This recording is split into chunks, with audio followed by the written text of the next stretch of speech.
Cek cek 1 2 3.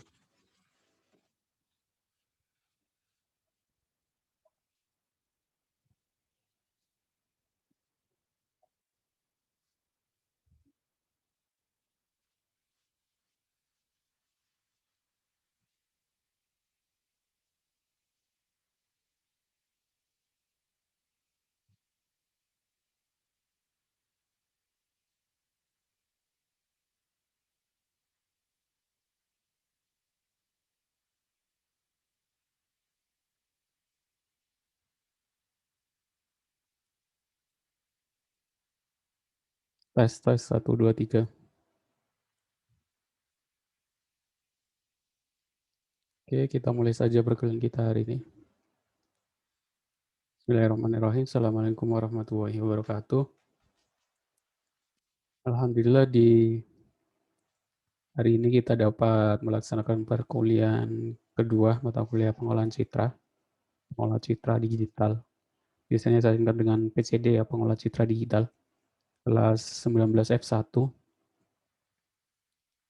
Tapi sebelum saya masuk ke materi, saya bahas dulu tentang perkuliahan kita hari ini, bagaimana pengumpulan tugas dan kehadiran.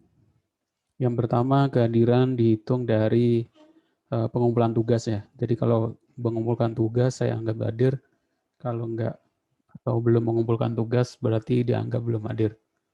Terakhir pengumpulan tugas kapan?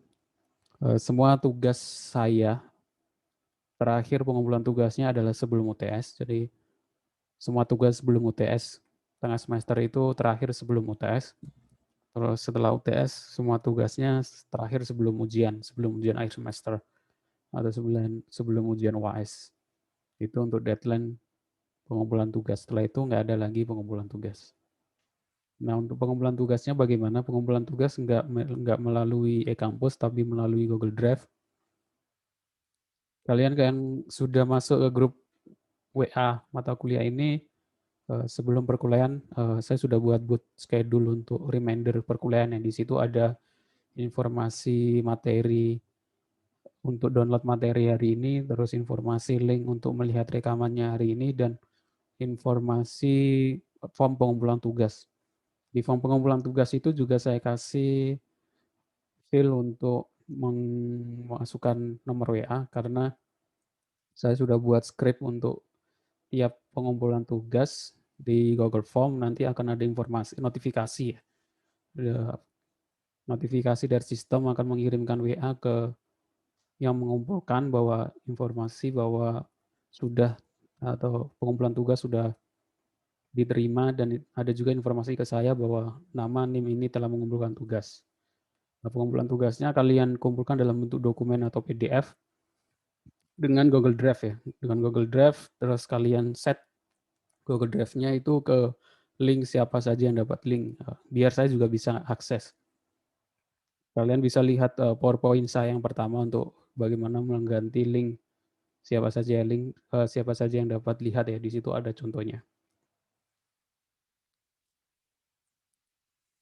Oke, kita masuk ke materi, yaitu pengantar. Di sini ada 3 bidang yang berkaitan dengan pemrosesan digital.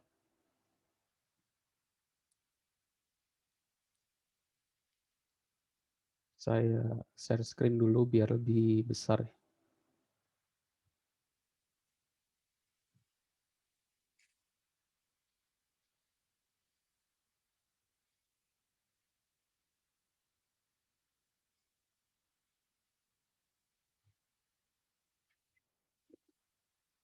Pengantar yang pertama 3 bidang yang berkaitan dengan pemrosesan citra digital ya. Di situ ada triangle atau segitiga yang menampilkan topik-topik dalam pengolah citra digital.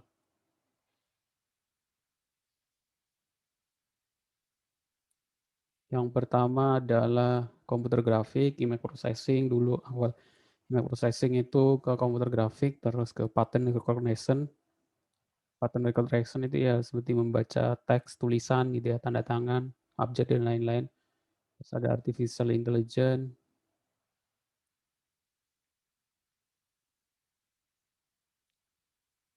Ya.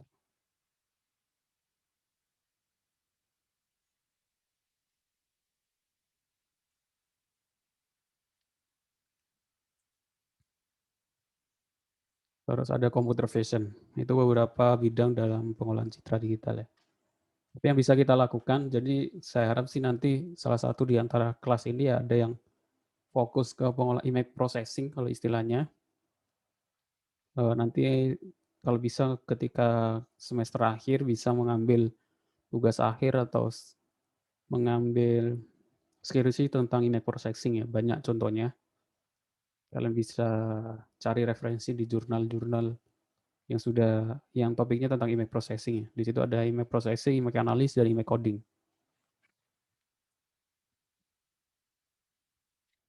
Terminologi level pengolahan citra. Jadi ini ada beberapa level dalam pengolahan citra. Ada image processing itu dari image ke image ya. Jadi dari inputnya adalah gambar, outputnya gambar.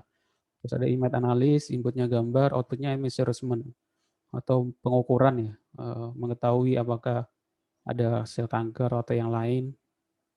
Mengetahui ini pasien COVID dari gambar X-ray paru, pasien paru, pasien COVID. Nah itu dari image analis menggunakan inputnya adalah image gambar, outputnya adalah bentuk sebuah ukuran dan lain-lain. Terus image understanding dari image ke simbol deskripsi, inputnya adalah image, outputnya adalah symbolic description. Terus ada computer grafik, inputnya symbolic description, outputnya adalah image dan lain sebagainya.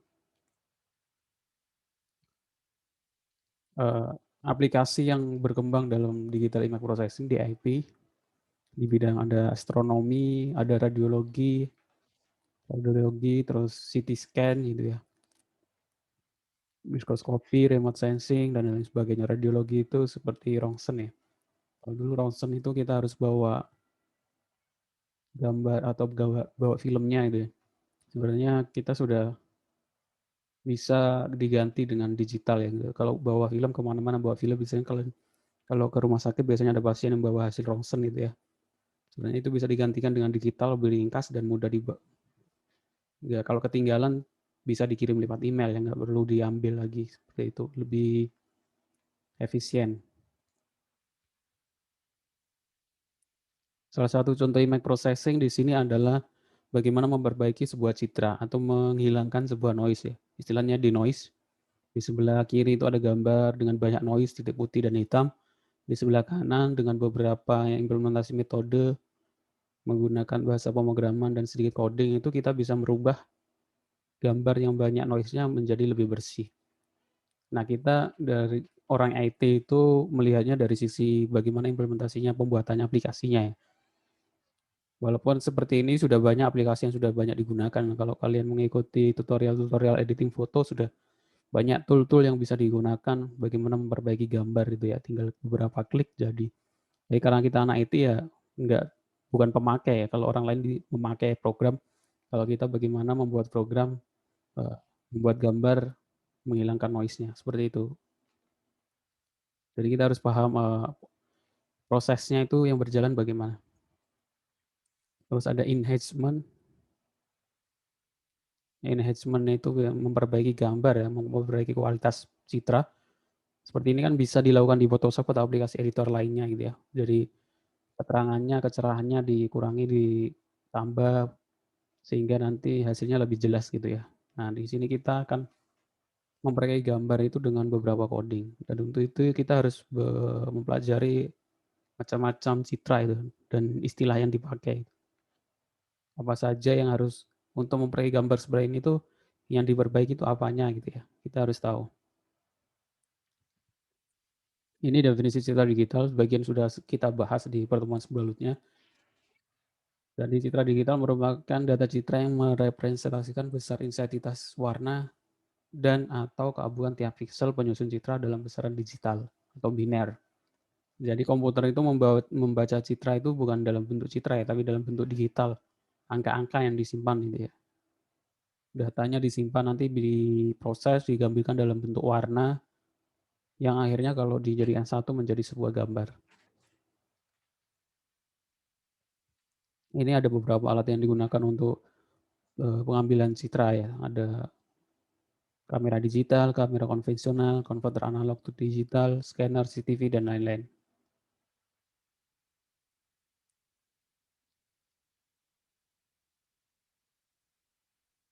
Ini adalah definisi dari sampling dan kuantitasi. Terdapat dua hal yang dilakukan dalam proses digitalisasi, yaitu proses merubah gambar analog menjadi gambar digital. Ya. Prosesnya itu bagaimana? Yang pertama itu sampling. Sampling itu mempartisi citra dalam dimensi X dan Y, yaitu membuat citra dalam merubahnya menjadi dimensi X dan Y, kolom dan baris. Itu disebut sampling. Yang kedua, menentukan besar intensitas yang terdapat pada setiap piksel pembentuk citra, disebut kuantisasi. Sampling merupakan proses transformasi citra analog menjadi citra digital dengan cara membagi citra analog menjadi X dan Y, kolom dan baris. Sedangkan kuantisasi merupakan proses transformasi intensitas cahaya dari setiap bagian citra yang bersifat kontinu. Nah, kuantisasi ini diperlukan untuk menyatakan besaran gradasi warna yang dibutuhkan untuk menciptakan sebuah objek. Ini contoh sampling dan kuantisasi. Di sini ada sebuah gambar apel, di situ ada kotak-kotak pixel gitu ya. Jadi di sini kalau itu aslinya itu seperti ini. Kalau dibentuk dalam pixel yang lebih besar itu dia akan membentuk kayaknya 8 bit itu ya. Kalau ada game-game 8 bit itu istilahnya. Game-game yang kotak-kotak gitu ya, karena bitnya besar-besar. Semakin banyak bitnya kan semakin kecil pixelnya, gambarnya semakin halus, lebih halus. Sampling menunjukkan banyak pixel atau blok yang mendefinisikan suatu gambar. Kuantitasi menunjukkan banyaknya derajat nilai pada setiap pixel. Jumlah bit pada gambar atau digital. Contohnya adalah black and white itu dengan 1 bit. Jadi black and white itu pixelnya itu cuma 1 bit karena kalau tidak nol ya satu, kalau tidak hitam ya putih. Dia akhirnya menjadi sebuah gambar hitam putih. Ada grayscale. Grayscale itu dengan 8 bit. Kalau enggak, jadi hitam putih terus ada gradasinya ya, 8 titik gitu ya. Akhirnya menjadi grayscale. Terus ada true color itu 24 bit dengan berbagai macam warna sehingga menjadi true color atau RGB.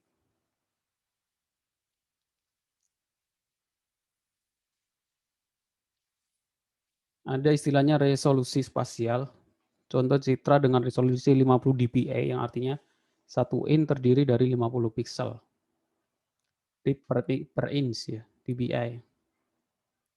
Dan bila luas citra 1 in berarti citra tersebut terdiri dari 50 kali 50 pixel. Dan resolusi intensitas kecemarangan atau brightness disebut juga resolusi kedalaman warna. Merupakan ukuran halus kasarnya pembagian tingkat gradasi warna satu proses kuantitasi, 1 bit div 2 kemungkinan warna, dan 8 bit div 256 kemungkinan warna. Nah, setiap citra digital memiliki karakteristik yang berbeda, yaitu besaran berupa ukuran citra, resolusi, dan format citra. Jadi kita bisa membaca informasi dalam setiap gambar itu biasanya ukuran citranya, resolusinya, dan format citranya.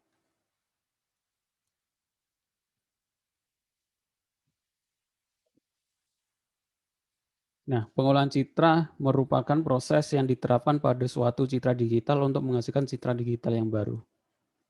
Proses yang dilakukan dalam Proses yang dilakukan dapat berupa perbaikan citra, image restoration, atau proses peningkatan kualitas citra, image enhancement. Beberapa contoh operasi pengolahan citra itu apa saja, ada operasi titik, ada operasi global, ada operasi berbasis, ada operasi geometri, ada operasi banyak titik bertetangga, terus ada operasi morfologi. Itu beberapa operasi yang dilakukan dalam pengolahan citra.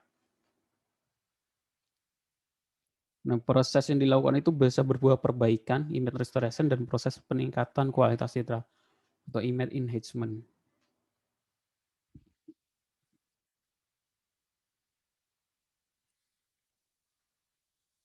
Nah, kalau tadi beberapa proses pengolahan citra, di sini ada metodologi pengolahan citra, metode untuk yang dilakukan dalam pengolahan citra. Ada data acquisition atau pembutuhan citra. Yang pertama, yang kedua, pengolahan citra tingkat awal, image processing. Contohnya meningkatkan kontras, menghilangkan gangguan, geometrik, radiometrik, menentukan bagian citra yang akan diobservasi, dan lain-lain.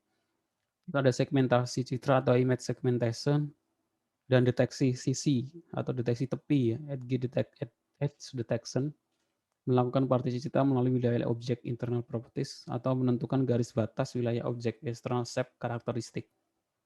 Terus ada metodologi seleksi atau ekstraksi ciri, fitur extraction gitu ya, untuk mengetahui ciri-ciri sebuah gambar gitu ya.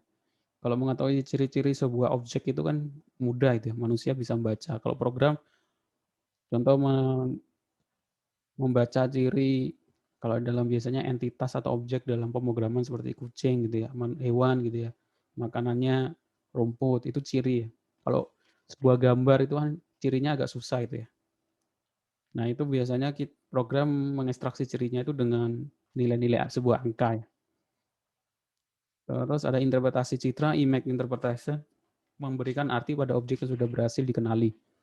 Contohnya klasifikasi biomedik dapat dilihat adanya penyakit tumor, jadi mendeteksi atau interpretasi gambar. Apakah sebuah gambar itu terdapat gambar tumornya atau enggak. Itu bisa deteksi bentuk biasanya.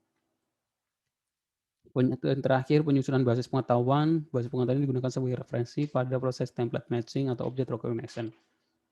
Penyusunan basis pengetahuan itu maksudnya sebuah gambar kita jadikan sebagai pengetahuan untuk sebuah program ya. Kalau kita pengen program kita mengenali kita, kita kan harus kasih tahu bahwa wajah kita itu dalam beberapa foto itu ya, untuk jadi basis pengetahuan. Contohnya seperti kayak deteksi wajah gitu kan, nggak mungkin tiba-tiba program bisa mengetahui ini namanya ini tanpa pengetahuan sebelumnya gitu. Sama seperti fingerprint di HP, nggak bisa tiba-tiba kalian bisa langsung menggunakan fingerprint tanpa kasih pengetahuan terlebih dahulu. Biasanya proses deteksi fingerprint kita gitu, suruh nempelkan dulu beberapa kali untuk dijadikan basis pengetahuan.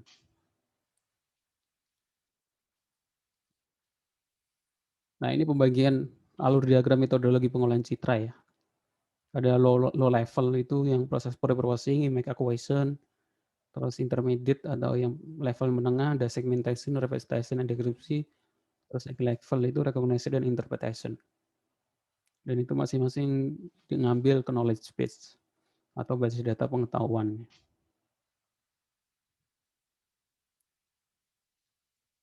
Ini ada beberapa contoh metric representation. Sebuah metrik atau sebuah gambar itu sebenarnya terdiri dari metrik ya, angka-angka gitu ya. Yang itu akan menghasilkan sebuah gambar utuh. Angka-angka itu biasanya ada basisnya 1 bit, 8 bit, 28, 256 bit gitu ya. Semakin besar bitnya, gambarnya semakin bagus. Terus ada image resolution, yaitu ukuran sebuah gambar gitu ya. Contohnya di sini ada beberapa gambar dengan ukuran yang berbeda, itu menghasilkan gambar yang berbeda ya. Dan semakin kecil gambarnya, dia akan, karena pixelnya semakin besar, bentuknya akan kurang jelas ya. Sekarang ini sebuah monitor atau biasanya TV ya, resolusinya semakin tinggi, yang paling tinggi sekarang paling ramai istilahnya 4K ya, 4K. Dulu ada HD, terus Full HD, terus 4K dan lain-lain. Tiap tahun teknologinya semakin tinggi ya.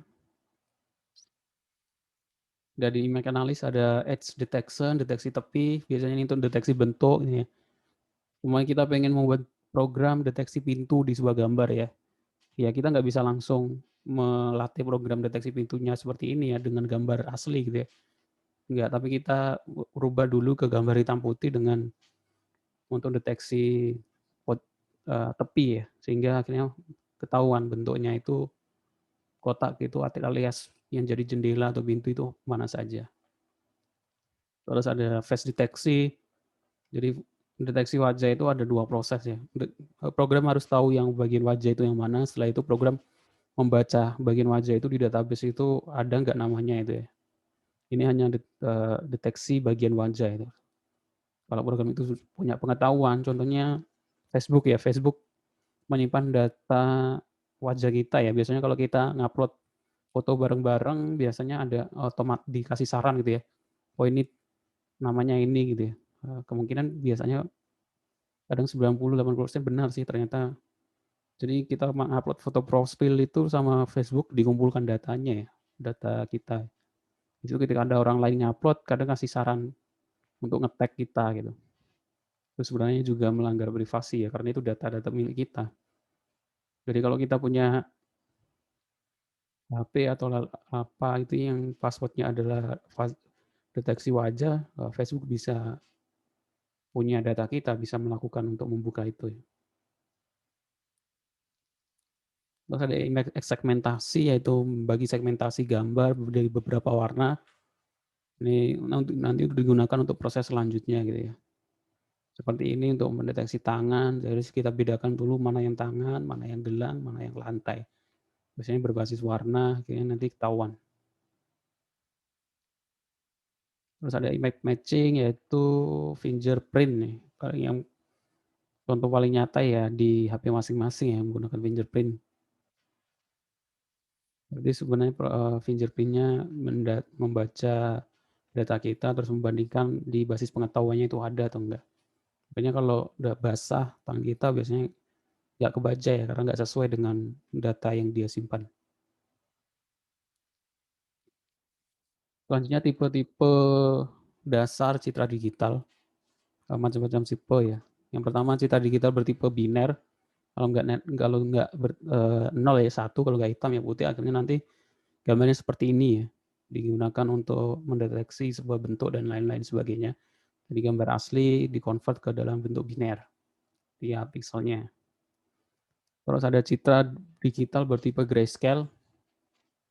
Tiap pixel mewakili derajat keabuan dengan nilai antara 0, itu artinya warna hitam, 255 artinya putih. Semakin mendekati 0 dia akan semakin hitam, semakin mendekati 255 artinya semakin putih. Kalau di antara itu ya abu-abu, akhirnya dia menghasilkan citra grayscale, yaitu abu-abu. Karena pada jangkauan ini 0 sampai 255 itu berarti bahwa setiap pixel memiliki ukuran 8 bit atau 1 byte. Contoh citra bertipe grayscale seperti ini ya, satu titik itu terdiri dari beberapa 0, 1, 2, 3, 4, 5, 6. Yang ketiga, citra digital bertipe warna RGB atau True Color. Pada citra RGB ini setiap pixel memiliki 3 komponen warna. Ini yang kalau dalam dunia percetakan ini RGB itu kita gunakan kalau kita ngupload foto gitu ya, di digital gitu ya. Tapi kalau kita pengen ngeprint, kita gunakan CMYK. Tapi karena di mata kuliah pengolah citra itu proses gambar-gambar digital, jadi kita menggunakan warna RGB yang biasanya dipakai.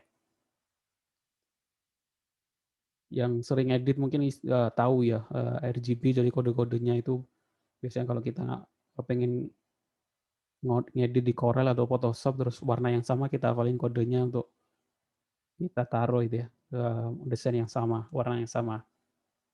Jadi setiap pixel memiliki 3 komponen warna yaitu merah R, hijau green G, dan biru blue. Setiap komponen jangkauannya sama 0 sampai 255. Yang kalau 0 itu putih ya. Kalau 255 itu ke air, ke gray atau ke blue. Hal ini akan memberikan kemungkinan total warna sebanyak 255 kali 3. Sebenarnya 16 juta ya. Jadi total kurang lebih setiap pixel adalah 24 bit, 8 bit, 8 bit, 8 bit. Kalau tadi yang grayscale itu setiap pixel terdiri satu ada 8 bit, kalau RGB setiap pixel terdiri dari 24 bit ya, 8 kali 3 bit RGB. Dan biasanya istilahnya disebut 24 bit.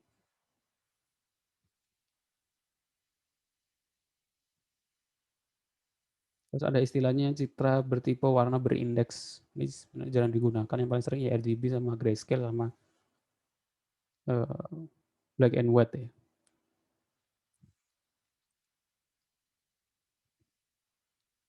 Nah, sekarang kita masuk ke bahasa pemrograman. MATLAB saya harap semuanya sudah install.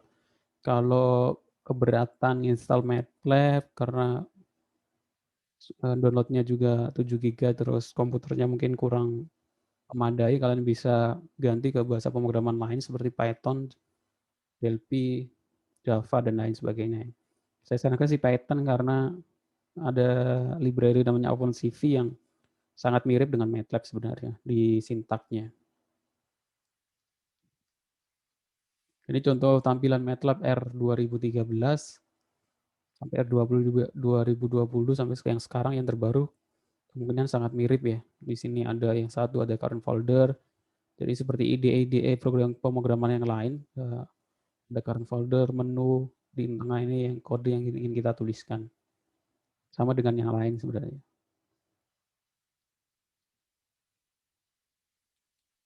Sama ketika kita belajar bahasa pemrograman lain, kita juga mengenal tipe data dalam MATLAB.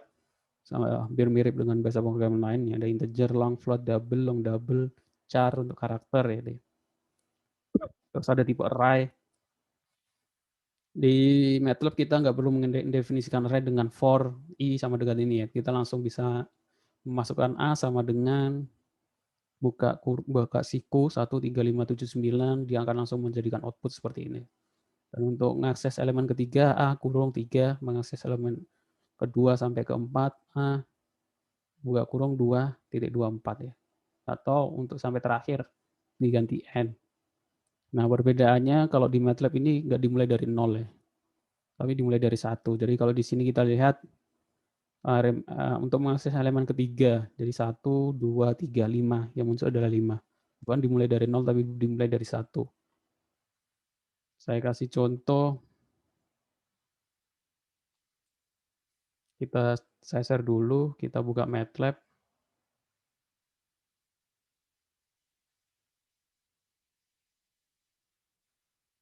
saya share screen dulu.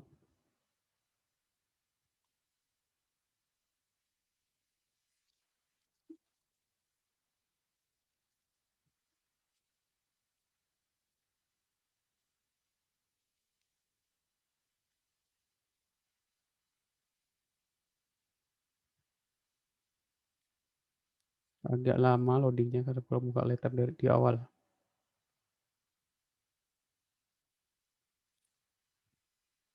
Saya bahas tugasnya dulu sekalian ya. Tugasnya dengan MATLAB atau saya tambahkan atau Python dan lain sebagainya ya. Jadi nggak harus MATLAB sih. Buat array berdimensi 1 yang berisi masing-masing NIM. Masing-masing NIM kalian ya. Jadi tiap orang beda-beda.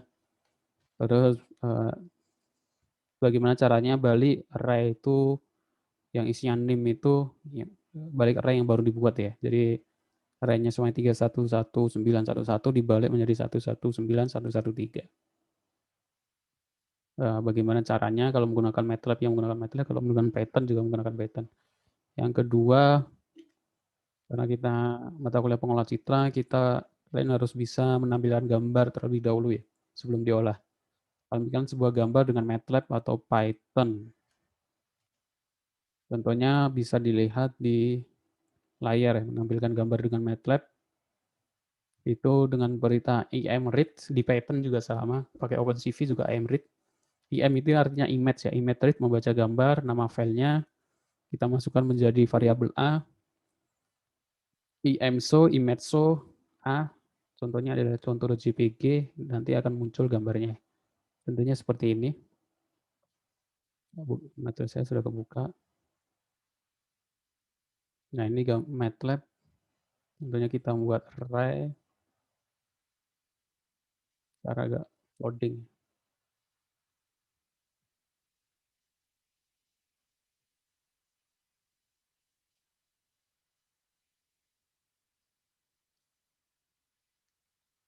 Contoh kita membuat array A.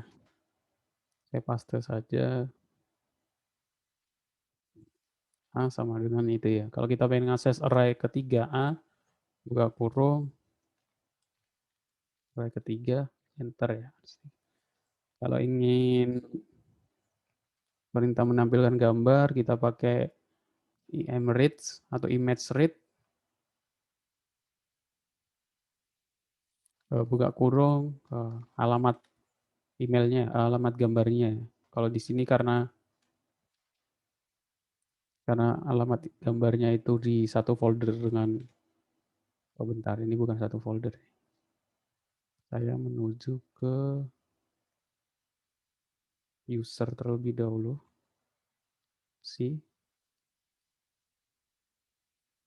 User 2019.